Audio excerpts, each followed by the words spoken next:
మిత్రులారా, sex education పిల్లలకు కావాలా లేదా పెద్దవాళ్ళకి కావాలంటారా? అలాగని అడిగితే ఏం మాట్లాడొద్దు అంటారు.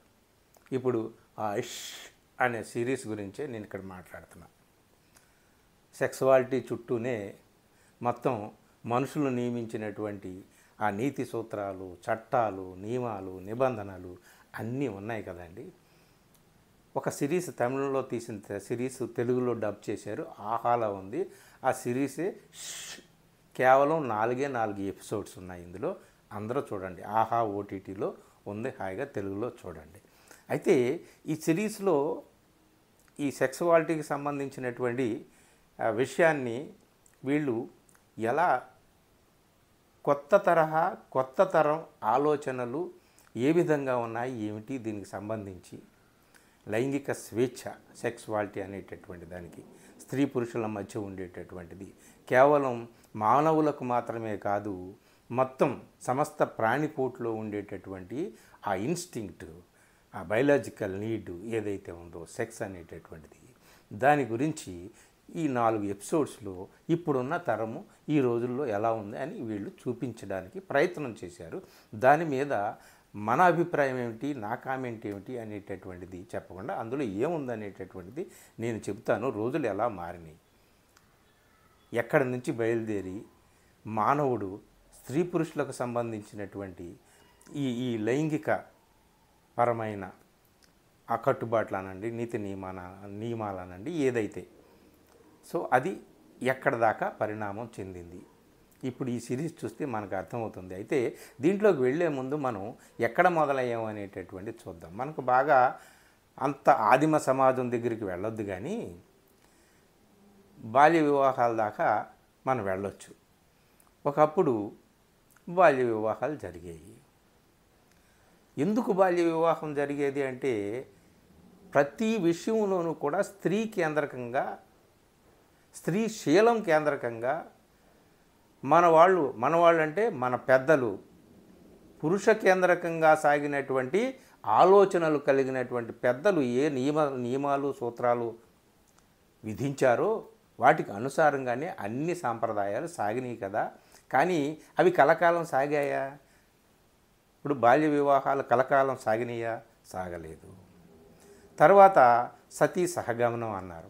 ఎందుకంటే ముందు బాల్య వివాహం ఎందుకంటే ఆడపిల్ల అరజస్వల అయిన తరువాత నీతిగా ఉంటుందా, శీలవంతంగా ఉంటుందా, తప్పటడుగు వేసే అవకాశం ఉంది కాబట్టి దానికి ముందే పెళ్లి చేసేయాలనేటటువంటి కఠోరమైనటువంటి నిబంధన అప్పట్లో ఉండేది. అందుకని పెళ్లి చేసేసేవారు అనమాట. పెళ్ళి అయిన తర్వాత భర్త చనిపోతే ఆమె మరో తప్పు చేయవచ్చు. అన్నీ తప్పులే, అంతా శీలము, పాతివ్రత్యము, అంతా సెక్స్ చుట్టూ తిరుగుతున్నటువంటి నిబంధనలే. సో ఆమె ఏ తప్పు చేయకుండా ఉండాలంటే ఏం చేయాలంటే భర్త చనిపోతే భర్తతో పాటు సహగమనం చేయాల్సిందే అన్నారు. సో దీన్ని వ్యతిరేకించకుండా సమాజం ఆగిందా? వ్యతిరేకించారు కదా. ఆ సతీ సహగమనం అనేటటువంటి ప్రథ అనండి, సంప్రదాయం అనండి, ట్రెడిషన్ అనండి, దానికి వ్యతిరేకంగా పెద్ద ఎత్తున ఉద్యమం చేసి దాన్ని రూపుమాపారు కదా. అది కూడా పోయింది కదా. అది పోయిన తర్వాత సరే, భర్త చనిపోయిన తర్వాత వితంతువు వివాహం ఆడకూడదు, మరొక పురుషుణ్ణి వివాహం ఆడకూడదు. ఎందుకంటే ఆమె చుట్టూ వేసినటువంటి నీతి నియమాల కంచె ఏదైతే ఉందో అది చల్లాచెదురైపోతుంది. ఆమె పాతివ్రత్యం, ఆమె శీలం చుట్టూ ఏర్పరిచినటువంటి అవి. మరి వితంతు వివాహం కోసం ఉద్యమాలు చేయాల్సి వచ్చింది కదా మన కందుకూరు లాంటి వాళ్ళు. వితంతువుల వివాహం కోసము ఎన్నెన్నో బాధలు పడి ఎన్నెన్నో దాడులు ఎదుర్కొని ఉద్యమాలు చేయాల్సి వచ్చింది కదా. సో వితంతువులు కూడా వివాహం చేసుకునేటటువంటి రోజైతే వచ్చింది కదా. అంటే సెక్సువాలిటీని కేంద్రంగా చేసుకొని మన పూర్వీకులు పెట్టినటువంటి ఏ నీతి నియమ సూత్రాల కట్టుబాట్లు నిబంధనలు ఉన్నావో అవన్నీ కూడా పటాపంచలు చేసుకుంటూ క్రమంగా మనిషి ముందుకు వెళ్తూ ఉన్నాడు, వెనక్కి వెళ్ళట్లేదు. వాళ్ళు తన చుట్టుకున్నటువంటి నిబంధనలకు కూడా కట్టుబడి లేరన్నమాట. అది కూడా పోయింది. వితంతువులు వివాహం చేసుకోవడం కూడా వచ్చింది. తర్వాత ఒక భార్య ఒక భర్త, ఇద్దరే ఉండాలి. కట్టుకున్నవాడు ఎట్లాంటి వాడైనా సరే, వాడు తాగుబోతైనా, జూదగాడైనా, తిరుగుబోతైనా, విధ్వంసాలు చేసేవాడైనా, దారుణంగా దుర్మార్గంగా ప్రవర్తించేవాడైనా నువ్వు వాడితోనే ఉండాలి అని చెప్పేసి చాలా నియమాలు, కట్టుబాట్లు, నిబంధనలు పెట్టారు. నువ్వు అడుగు తప్పావా పతివ్రతవు కావు అని. ఇక్కడ కూడా సెక్సువాలిటీ చుట్టూనే తిరిగింది. సో అది కూడా, దాన్ని కూడా ఛేదించుకొని ఒక అడుగు ముందుకేసి సమాజం వచ్చింది. ఇప్పుడు నచ్చని భర్తతో విడిపోవచ్చు, నచ్చని భార్యతో విడిపోవచ్చు, హాయిగా చట్టబద్ధమైంది విడాకులు అనేటటువంటి. అక్కడ దాకా వచ్చింది సమాజం. ఎవరికి వాళ్ళు వాళ్ళ నచ్చిన జీవితాన్ని వాళ్ళు ఎంచుకోవచ్చు. సో అక్కడి నుంచి ఎక్కడి వరకు వెళ్ళింది అంటే, స్త్రీ పెద్ద మనిషి అవ్వకముందే పెళ్లి చేసేటటువంటి స్థితి నుంచి ఇప్పుడు స్త్రీ సొంతంగా తన కాళ్ళ మీద తాను నిలబడి, తన శరీరం మీద, తన ఆత్మ మీద తానే ఆధిపత్యం చెలాయించుకునేటటువంటి సర్వస్వతంత్రురాలిగా అవుతూ వచ్చింది. అలాగే పాపకార్యమనో లేదా అతి పవిత్రమనో దేన్నైతే ఆ లైంగికతను, ఆ సెక్సువాలిటీని దేన్నైతే భావించారో అది క్రమక్రమంగా ఆ పాపం అనే భావం, ఆ పవిత్రం అనేటటువంటి భావం, దాని పట్ల ఒక అతిపెద్ద పట్టుదల, పట్టింపు ఏదైతే ఉందో అది క్రమంగా పోతుందా అని ఈ సిరీస్ చూస్తే అనిపిస్తుంది అన్నమాట. ఇందులో మన కామెంట్ ఏమి లేదు. సిరీస్ చూసి సమాజం ఎలా జరుగుతుందో అనేటటువంటి తెలుసుకోవడం. ఈ సిరీస్లో 4 ఎపిసోడ్స్ అని చెప్పాను కదా. ఫస్ట్ నేను ఒక క్వశ్చన్ వేసాను, సెక్స్ ఎడ్యుకేషన్ పిల్లలకు అవసరమా పిల్లవాళ్ళకి అవసరమా అని. ఇందులో కూడా ఫస్ట్ ఎపిసోడ్ సెక్స్ ఎడ్యుకేషన్ అనేటటువంటిది ఎపిసోడ్. ఆ ఫస్ట్ ఎపిసోడ్లో పిల్లలకి ఏమి తెలీదు. వాళ్ళకి పాఠాలు చెప్పేవాళ్ళేమో ఎవరికో సూర్యభగవానుడికి నమస్కారం పెడితే గర్భం, సద్యోగర్భం అంటాం అన్నమాట. అప్పటికప్పుడు గర్భవతి అయిపోవడం, పిల్లోడు పుట్టేయడం, ఇట్లాంటి పాఠాలు చెప్తుంటుంటే పిల్లలకి అనుమానం, పిల్లలు ఎలా పుడతారు ఏమిటి అని. సో ఎలా పుడతారనేది వాళ్ళకి సైన్స్ ప్రకారం చెప్పాలి, కానీ చెప్పరు. సెక్స్ ఎడ్యుకేషన్ స్కూల్లో పెట్టాలని చెప్పి ప్రిన్సిపాల్ ఎన్ని తంటాలు పడుతున్నా సరే ఆ టీచర్ ఆమె ఒప్పుకోదు. నేను చెప్పను వాళ్ళకి సెక్స్ ఎడ్యుకేషన్, ఎందుకంటే ఆ అమ్మాయికి కూడా, ఆ టీచర్ అంత పెద్దదైనా కూడా ఆ సెక్స్ ఎడ్యుకేషన్ చెప్పాలంటే, దాని గురించి మాట్లాడాలంటే ఆమెకు బిడియము. అదొక పాపకార్యం అని, దాని గురించి మాట్లాడకూడదని, అంతే, గొప్చెప్ సాంబార్ బుడ్డి అలాంటి భావంలో ఆమె ఉంటుంది. ఇది కాదు. పిల్లలు ఎలా పుడతారని అక్కని అడిగితే ఇది ఎందుకు ఇలా చంపుతుందని చెప్పి ముద్దు పెట్టుకుంటే పుడతారా అని చెప్పి అక్క చెప్తే, ఆ పిల్ల అనుకోకుండా వాడెవడో తనను ముద్దు పెట్టుకుంటే పిల్లవాడు తనకు పిల్ల ఎక్కడ పుట్టేస్తారో అని చెప్పేసి భయపడి వణికిపోతూ ఉంటుంది. భలే జరుగుతూ ఉంటుంది అన్నమాట ఎపిసోడ్. ఏమైంది ఆ పిల్లకి, ఎట్లాగా ఆ ఎపిసోడ్ని ముగించారు ఏమిటి మరి? ఆ టీచర్ సెక్స్ ఎడ్యుకేషన్ చెప్పనంటున్నటువంటి టీచరు ఒప్పుకుందా? ఈ పిల్ల తనకి పిల్లలు పుట్టేస్తారేమో అని చెప్పి వాడెవడో ముద్దు పెట్టుకుంటే. సో ఏమైంది ఆ ఎపిసోడ్? ఆ ఫస్ట్ ఎపిసోడ్ అక్కడ స్టార్ట్ చేశాడండి. చాలా తెలివిగా డైరెక్టరు, నిర్మాత వీళ్ళందరూ ఎవరనేది నేనేం చెప్పట్లేదు. నెక్స్ట్ ఎపిసోడు ఒక్కడు. ఆ నెక్స్ట్ ఎపిసోడ్లో ఏమిటయ్యా అంటే, ఒక ఆమె ఉంటుంది, 35 ఇయర్స్, భర్త సైన్యంలోకి వెళ్ళి కనుమరుగైపోతాడు, అదృశ్యమైపోతాడు, రాడు, 4-5 సంవత్సరాలు రాడనమాట. అతను చనిపోయాడని అందరూ అనుకుంటారు. కానీ ఈమె పెళ్లి చేసుకోదు. పెళ్లి చేసుకోవాలన్న తలంపు కూడా లేదు. తన పనేదో తను చేసుకుంటూ ఉంటుంది, ఉద్యోగం చేసుకుంటూ ఉంటుంది. ఒకసారి తనకు బాల్య స్నేహితుడు కనిపిస్తాడు. తన బాల్య స్నేహితుడు అతనంటే అప్పట్లో చదువుకునే రోజుల్లో ఇష్టమే అనుకుంటా, ఒకరికొకరు ఇష్టపడ్డవాళ్లే. కానీ అతను కనిపించిన తర్వాత అతనితో ఒకసారి వెళ్ళి కలుస్తుంది. అతను కూడా ఒంటరిగా ఉంటాడు, భార్య ఉండదు, ఒక పిల్ల ఉంటుంది. సో అతనితో ఇష్టంగానే శారీరకంగా కలుస్తుంది. కలిసిన తర్వాత సరే, అప్పుడు ఏమంటుందంటే, నువ్వు దీని గురించి ఏమీ ఆలోచించకు, దీన్ని ఏదో ఉపయోగించుకొని నిన్నేదో పెళ్ళి చేసుకోమని ఇబ్బంది పెడతానని అది ఇది ఏం అనుకోవద్దు, వదిలేసే, ఫ్రీగా ఉండని చెప్పి ఈమె అతనికి చెప్తుంది. ఇంటికి వెళ్తుంది. కానీ అతని పట్ల ఏవో కాస్త తీపి అనుభవాన్ని మోసుకుంటూ తీపి జ్ఞాపకాలని మోసుకుంటూ అతని పట్ల పాజిటివ్గా వెళ్తూ ఏదో కలగంటూ వెళ్తూ ఉంటుంది. ఇంటికి వెళ్ళేటప్పటికి భర్త వస్తాడు 5 సంవత్సరాల తర్వాత తిరిగి. అంతా కూడా తల్లకిందులైపోతుంది అనమాట. ఒక్కడు ఈ ఎపిసోడ్ పేరు. ఏమవుతుంది అప్పుడు? భర్తను వదిలేసి అతను పెళ్లి చేసుకోవడానికి ప్రయత్నం చేస్తుందా? భర్త అడుగుతాడు, భర్తకి చెప్తుందన్నమాట.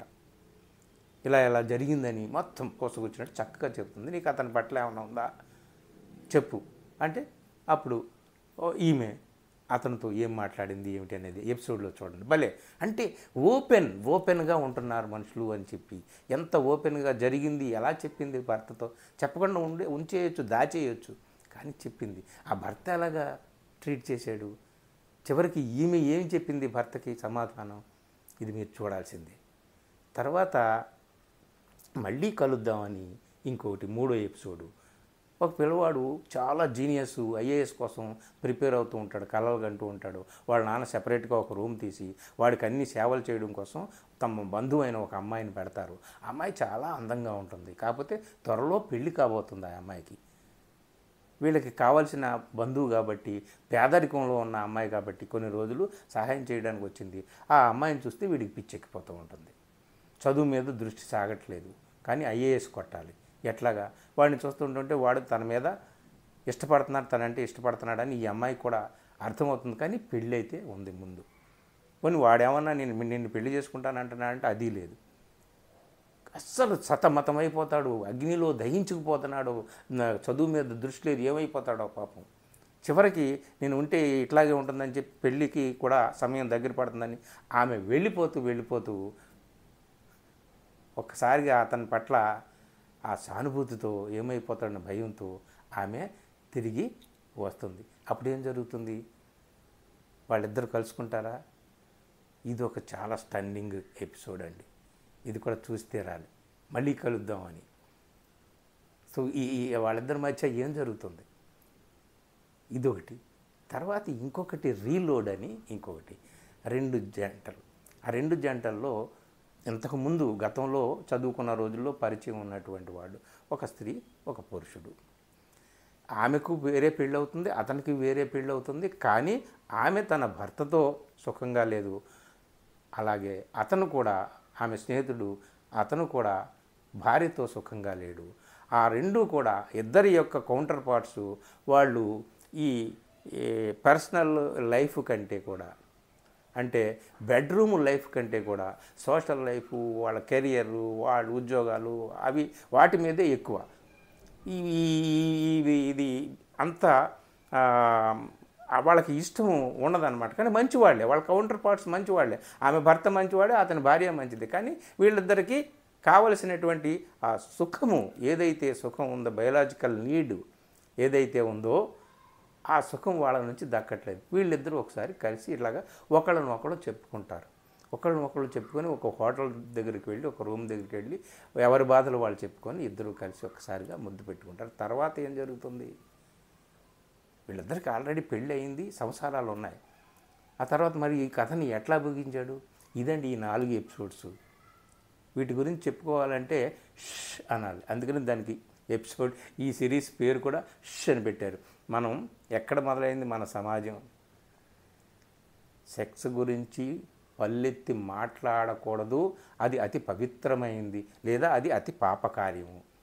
ఇట్లాంటి చోట బయలుదేరి ఇప్పుడు చాలా ఓపెన్గా, అది చాలా అంటే అంత పెద్దగా పట్టించుకోవాల్సినటువంటి విషయం కాదు, దాని గురించి ఇట్లాగా మనం సావాల్సినటువంటి పరిస్థితి లేదు, దాన్ని అతి అతి స్వల్పమైన సూక్ష్మమైన విషయంగా తీసి పక్కన పెట్టు, దానికి అంత ఇంపార్టెన్స్ ఇవ్వాల్సిన పని లేదు. నీకు ఎలా బ్రతకాలో, నీ ఆనందాన్ని ఎలా పొందాలో అలాగా నీ సుఖం కోసం నువ్వు ఉండు, అలాగే స్వతంత్రంగా ఉండు, అలాగే నిజాయితీగా ఉండు. ఒకరిని ఒకరు తప్పనిసరిగా అర్థం చేసుకుంటారు. ఎక్కడ నుంచి సమాజం ఎక్కడికి వెళ్ళిందో ఈ సిరీస్ చూస్తే అర్థమవుతుందన్నమాట. అంటే లైంగికతకు సంబంధించి sex and science, sex and education, ఇవన్నీ కూడా ఎన్ని రూపాంతరాలు చెంది చివరికి ఇలాంటి ఎపిసోడ్స్ ఓపెన్గా తీసేటటువంటి స్థితికి మానవ సమాజం, ముఖ్యంగా మన సమాజం, మన భారతీయ సమాజం వచ్చింది. అంటే ఇది అనివార్యమైనటువంటి మార్పులో భాగమే. ఒకప్పుడు సతీ సహగమనం కానీ, బాల్య వివాహాలు కానీ, వితంతు వివాహ నిషేధం కానీ, ఇవన్నీ కూడా అమల్లో ఉండి వాటిని అన్నింటినీ కూడా ఛేదించుకొని ఈనాటికి ఈ స్థితికి వచ్చారు. సెక్స్ అనేటటువంటిది అది ఒక భాగమే కానీ, లైఫ్లో భాగమే కానీ అదే ముఖ్యము, అదే కీలకము కాదు అని చెప్పేటటువంటి స్థితికి చివరికి వచ్చింది సమాజము. దీంట్లో ఉన్నటువంటి మంచి చెడ్డలు, ఇది ఏంటి, ఇది కరెక్టా, ఇది కాదా అనేటటువంటి విషయాన్ని నేను చర్చించడం లేదు. ఎవరికి వాళ్ళే చూడండి. ఆహా ఓటీటీలో ఉంది సిరీస్ పేరు. ఓకే, తప్పనిసరిగా చూడండి. చూసిన తర్వాత తప్పనిసరిగా మనలో చాలా చాలా ప్రశ్నలు ఉదయిస్తాయి. ఒక్కొక్కళ్ళు ఒక్కొక్క కంక్లూజన్కి రావచ్చు. ఇట్లాగ ప్రశ్నలు రేకెత్తించి ఆలోచింపచేసేదే గొప్ప సాహిత్యము, గొప్ప సినిమా అవుతుంది. ఇదిగో ఇట్లాంటిది కూడా ఈ సిరీస్ కూడా నాకు అందుకే నచ్చి మీకు పరిచయం చేశాను. Thank you very much.